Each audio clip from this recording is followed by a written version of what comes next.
Jadi kita KPK sendiri dipertanyakan integritasnya. yang menarik bagi saya, Anies nyamperin Prabowo salaman. Ya, calon pimpinan KPK yang memang sudah bermasalah sebelum jadi.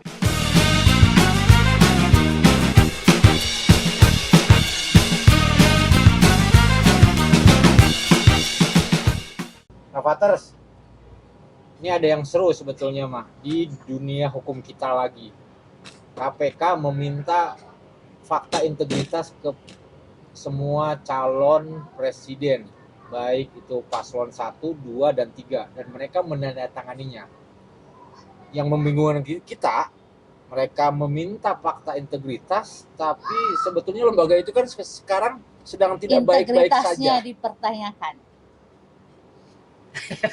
Iya, Sebenarnya. Integritasnya Jadi kita, KPK sendiri dipertanyakan integritasnya setelah ketuanya sendiri jadi tersangka. Tersangka kasusnya. Oke lah, itu oknum ya.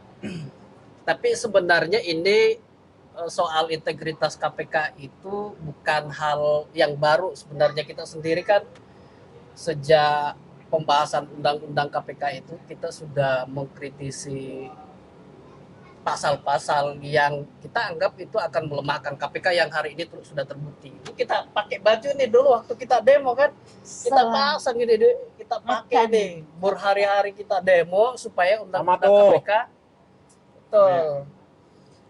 Berhari-hari kita demo supaya undang-undang KPK tidak disahkan, undang-undang yang baru ya hasil revisi, tapi tetap saja suara kita, suara para akademisi itu tidak didengar. Buktinya tanggal 17 September 2019 kalau tidak salah, DPR bersama eksekutif pemerintah itu sudah menetapkan undang-undang KPK yang bernomor, undang-undang KPK yang baru bernomor 2019 kalau nggak salah.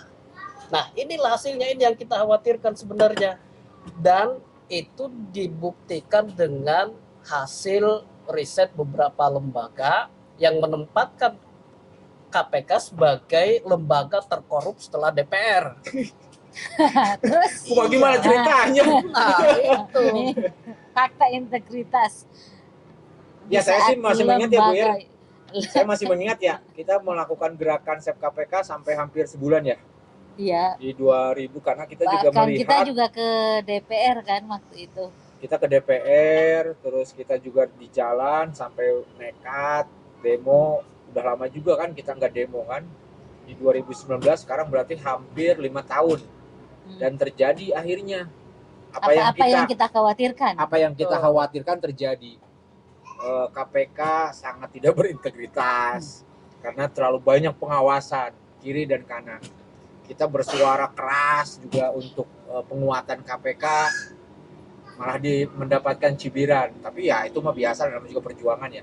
Yang menjadi tidak biasa adalah ketika dalam perjalanannya upaya penyelamatan KPK itu akhirnya tidak berarti apapun sampai sekarang. Ya. Dan kasihan KPK-nya, kasihan sebetulnya lembaga tersebut. Jadi sifatnya jadi cenderungnya politik gitu ya. Iya. Para kepala daerah, jadi gue juga curiga para kepala daerah yang masuk itu juga, aduh kata gue tuh bukan. Karena kan ada banyak hal ya yang terjadi. KPK sekarang bisa mereka bertemu dengan orang yang berperkara yang dulu itu sangat terlarang. Misalnya makan, ketemu ya, contohnya Firly dan SYL itu bisa bertemu kan, harusnya itu harus sangat dijaga ketika ada yang penanganan berkasus ditemuin, ya itu sudah menjadi tanda tanya. Dan sekarang itu malah bukan gempa lagi, tsunami. Bagaimana KPK lembaga yang orang menggantungkan bahwa ini lembaga yang integritas, tapi ternyata nggak bisa sama sekali. Pocong pimpinannya saja udah ditetapkan jadi tersangka, gimana coba? Nah, yang menarik kemarin tuh waktu paku integritas capres itu ya, memang semua capres kan menyampaikan pandangannya soal fakta integritas itu. Dan yang menarik menurut saya dari Anies itu terang-terangan di awal tuh langsung nyerang KPK dalam tanda petik ya. Dia katakan kalau dia terpilih menjadi presiden, maka hal yang pertama dari aspek hukum khususnya di KPK yang akan dia lakukan adalah merevisi kembali Undang-undang itu. KPK. Iya. Kembali Nah. ke sebelumnya. Nah, itu menarik menurut saya. Dia sampai katakan bahwa kalau dulu pejabat-pejabat KPK, komisioner KPK yang kalau keluar itu tidak makan, tidak boleh bertemu Yang berkasus. orang yang punya kepentingan, menggunakan biaya sendiri, itu kan yang terjadi dulu. Dan itu Anies menyatakan bahwa dia akan mengembalikan itu kalau dia terpilih menjadi presiden. Itu menurut saya menarik dari sisi Anies. Yang kedua, saya juga garis bawahi dari pandangan Anies itu adalah Bapak ini pendukung Anies? bukan, saya bukan Oh, pendukung Anies, bukan tapi pendukung saya suka Anies. gagasannya. Oh iya. Yang kedua, dia katakan ya koruptor itu harus dimiskinkan, dan itu kan sebenarnya selama ini sudah menjadi Iya, wacana. wacana, Ya. hanya Wacana. menjadi wacana. Kemudian kalau Prabowo ya dia akan menaikkan pendapatan para pejabat tinggi negara supaya tidak korupsi. Ya mungkin dari satu sisi oke lah, tapi mungkin pada sisi yang lain juga ada Kan titik lemahnya. sudah tidak juga selalu seiring sejalan menaikkan pendapatan lantas tidak korupsi. Ya itu masih oke lah, dari Ya, satu di sisi ada beberapa positifnya. lembaga yang dari segi pendapatan tinggi Tetap kan korupsi. sarang kok di situ. Nah tetap kalau korupsi. dari Ganjar itu pemberantasan korupsi harus dimulai dari pucuk pimpinan. Presidennya harus menjadi contoh. Menurut saya juga bagus. Nah mudah-mudahan Berani gagasan, nggak kalau presiden terbukti ada korupsi? paling tidak gagasannya dulu. Gagasannya Jadi dulu. kalau saya melihat ketiga capres Tapi kita saya ini punya setuju sih tadi yang gagasan awal bagus. bahwa merevisi kembali undang-undang itu yang sangat penting karena undang-undang itulah yang melemahkan KPK selama ini. Ada pengawasan, petugas pegawai KPK seolah-olah PNS. Iya. Bukan lagi seolah-olah, memang PNS, ASN. ASN jadinya kan. Sorry, bener. ASN. Yang mereka cenderung bertanggung jawab pada pimpinan. Betul, kepada Bukan. pemerintah. ASN itu kan diatur oleh pemerintah. Tidak independen jadinya. Nah, kalau misalkan dia bagian dari pemerintah, dia diperintah oleh pemerintah, kan tidak logis dia mengusut atau menyelidiki pimpinannya sendiri, kan itu sesuatu yang sulit ya. Dia bisa diancam, kamu diberhentikan jadi ASN kan itu sudah. Kalau independen seperti dulu kan tidak ada ancaman seperti itu. Yang Nggak menarik bisa bagi diancam. saya memang saat penandatanganan fakta integritas itu sebetulnya bukan gagasan-gagasan para calon presiden sih. Apa tuh? Yang menarik bagi saya, Anies nyamperin Prabowo salaman. Oh, iya, iya. dan akhirnya salaman. Salaman. Oh, salaman di situ. Baguslah bisa salaman. Itu sesuatu yang menarik lah memang. Karena kan setelah... Dan Bapak mau bilang bahwa Anies menunjukkan sebagai seorang pemimpin dia nyamperin Prabowo untuk salaman. Dua-duanya. Karena Oh. kan sebelumnya Prabowo mengatakan ya saya tidak salaman karena saya tidak disamperin gitu. Iya, Sementara dia saya sebagai sendiri senior. lebih senior, lebih tua. Karena saya melihat kalau fakta integritas kemarin itu lebih pada seremonial yang mereka lakukan. Kenapa? Pertama, tidak ada integritas dari KPK sendiri. Tidak ada integritas dari yang meminta fakta integritas. Iya, karena tidak mampu membuktikan integritasnya untuk memenjarakan segera ketua KPK yang sebelumnya Firly. Yang sudah ditetapkan Yang tersangka. sudah ditetapkan tersangka. Oke lah, tapi Tersangka loh. paling tidak kita bisa nagih janji mereka deh kalau ada yang jadi. Mereka itu calon presiden. Ya, kalau jadi presiden. Ini loh janji Anda ketika menandatangani fakta integritas. Ini janji Anda, jangan lupakan. Kan kita bisa tagih, Bos. Ya. Terutama kalau nomor 1 yang menang ya. Iya. Karena kan merevisi undang-undang itu. Memang sebelumnya kan waktu kita demo ada beberapa pasal yang kita kritisi. Itu pertama soal kewenangan Dewan Pengawas yang terlalu besar. Seolah-olah pimpinan KPK itu jadi tumpul karena kewenangan Dewan Pengawas itu. Misalkan penetapan tersangka itu harus izin ke Dewan Pengawas, terus mau melakukan sadap terhadap calon terduga, orang yang terduga melakukan korupsi itu tidak boleh melakukan, KPK tidak bisa melakukan sadap tanpa izin dari Dewan Pengawas. Terus pegawai KPK harus ASN. Nah itu pasal-pasal itu kan yang kita kritisi dulu. Tapi ternyata ya tetap saja masuk. Dan terjadi. Dan kekhawatiran kita ya terjadi hari ini. Karena ada proses negosiasi. Misalnya begini ya, ada situ kepala daerah nih misalkan. Ini kita berimajinasi aja, meskipun faktanya ada beberapa nih. Iya. Menurut kita. Ibu Ira Bupati misalnya. Betul. Ibu Bupati, Malah kami menemukan Dugaan korupsi. dugaan korupsi yang nilainya hampir merugikan negara adalah 60 miliar. Apakah Ibu Bupati mau membagi ke saya 8 miliar? Iya. Sampai begitu ya. Iya.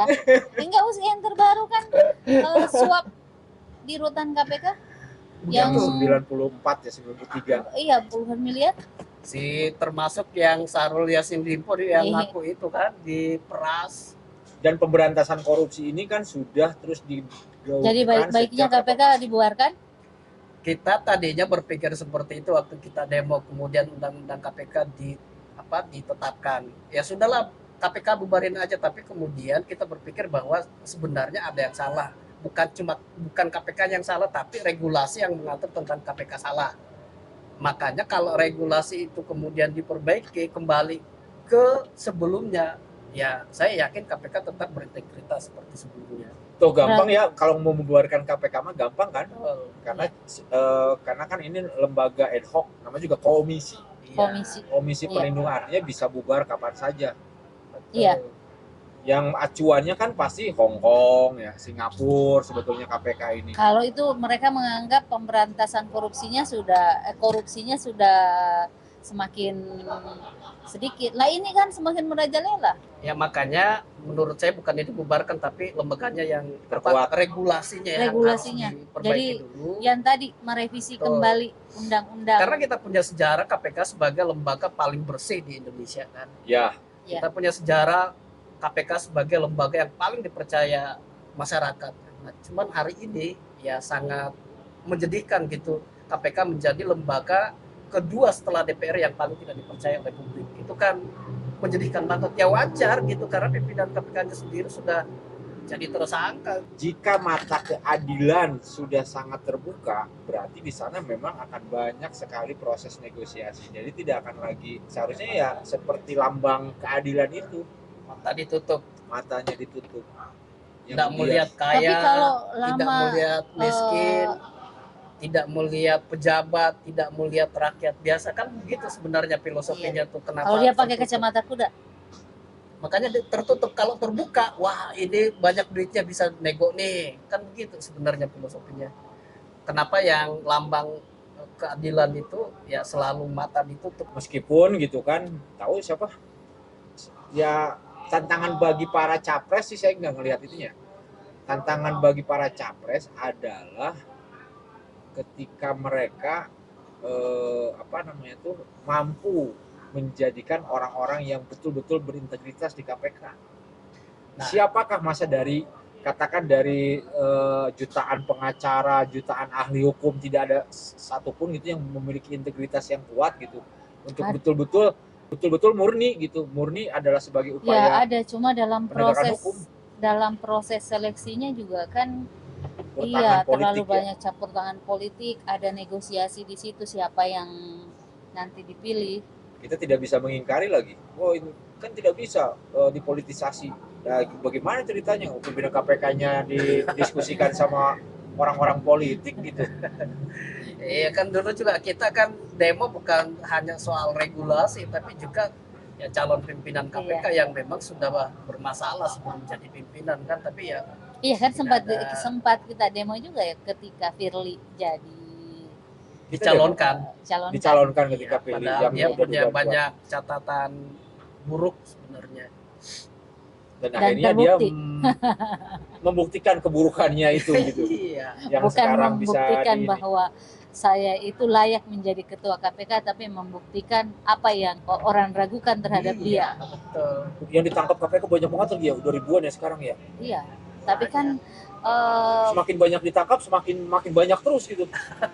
Ya Indonesia ini punya banyak orang-orang hebat di bidang hukum, punya banyak orang-orang yang berintegritas bisa memimpin KPK. Kita punya sejarah orang-orang hebat yang sampai hari ini terus menjadi perbincangan di masyarakat, terutama di sektor hukum. Hatta misalkan, kemudian Baharudin Lopa almarhum, terus yang terbaru kan yang hakim MK itu si Jumli. Artijo ya. Artejo, Itu kan almarhum. paling ditakuti itu. Iya. Ya cuman ya begitulah orang-orang yang berintegritas kok jadi apa namanya? Jadi banyak musuh gitu Banyak musuh dan sepertinya tidak panjang umur. iya baru dilupa. Iya. Artejo. Oke, usia nanti berapa? kita lihat diskusi hukum KPK, integritas KPK ini seperti apa, karena sudah hampir 25 tahun kita bahwa akhirnya gitu kan melihat KPK semakin tidak baik-baik saja. Betul, setuju. Perlu diselamatkan. Perlu diselamatkan. Selamatkan. Tadi kan Dibubarkan. Dari dibubarkan, 2019 sampai hari ini kita tetap selamatkan. komitmen untuk selamatkan KPK. Mari kita perbanyak ngopi, perkuat opini.